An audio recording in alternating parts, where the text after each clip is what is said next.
और सवाल पूछने वाले को भारतीय जनता पार्टी हमेशा से निकालती आई है। कुछ दिन पहले की घटना है कि मैं सवाल पूछता तो मुझे जेल में डाल दिया।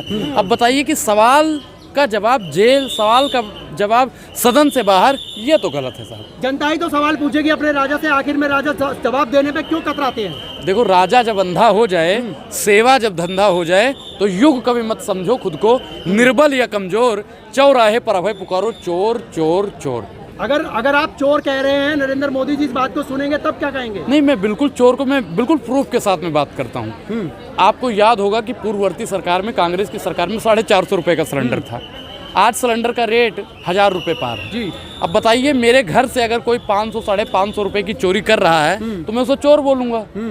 अगर मेरे घर से, आप बताइए कि डीजल पेट्रोल 50 और 55 रुपए में था, आज 100 रुपए का और 110 रुपए का मिल रहा है। मेरे घर से अगर कोई 55 रुपए और 50 रुपए की चोरी करेगा, मैं तो उसे चोर बोलूंगा। राजा तो खुद ही कहते हैं कि विपक्ष पार्टियां ही चोर होती हैं, तब क्या कहेंगे आप? देखिए, सत्ता में बैठा हुआ जो है वो चोर है। विपक्ष, देखो, विपक्ष में अगर कमियां थी तभी तो जनता ने उसे नकारा।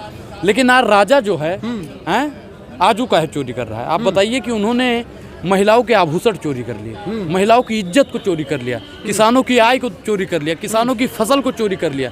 यहाँ तक कि जो हमारे सेना में उनकी वर्दियों में धांधलेबाजी करने का अगर किसी ने काम किया है तो भारतीय जनता पार्टी की सरकार ने किया। अगर भारतीय जनता पार्टी ने अगर ये काम किया है तो इस समय भारतीय जनता पार्टी 2024 के अंदर में सारे राज्यों में जीत कैसे रही है? देखिए, हार जीत तो चुनाव में लगा रहता है, और ईवीएम में जब तक ईवीएम से चुनाव होता रहेगा तब तक भारतीय जनता पार्टी अपने हिसाब से काम करती रहेगी। आपको क्या लगता है कि ईवीएम में बिल्कुल बैलेट पेपर से बिल्कुल बैलेट पेपर से चुनाव होगा? अगर बैलेट पेपर से चुनाव नहीं होगा तो मैं देशवासियों से अपील करना चाहता हूँ कि आप लोग वोट डालने मत जाइएगा, क्योंकि भारतीय जनता पार्टी हमेशा धांधली करती है। या बताइए कि मैं अपना वोट डालूंगा, भैया मैं विधायक की लड़ रहा हूँ, मैं अपना वोट डालूंगा तो मुझे अपना वोट मिलेगा ना? बिल्कुल, मुझे अपना वोट नहीं मिला। आपने देखा होगा कि बीएसपी के एक विधायक ने मेरा वोट डाला और उसे अपना ही वोट नहीं मिला, तो ये कहीं ना कहीं गलत हो रहा है। क्या लगता है कि किसी भी बटन पे दबाइएगा तो कमल का बटन? बिल्कुल, कमल का फूल हमारी भूल अब जनता नहीं दोहराना चाहेगी उसे।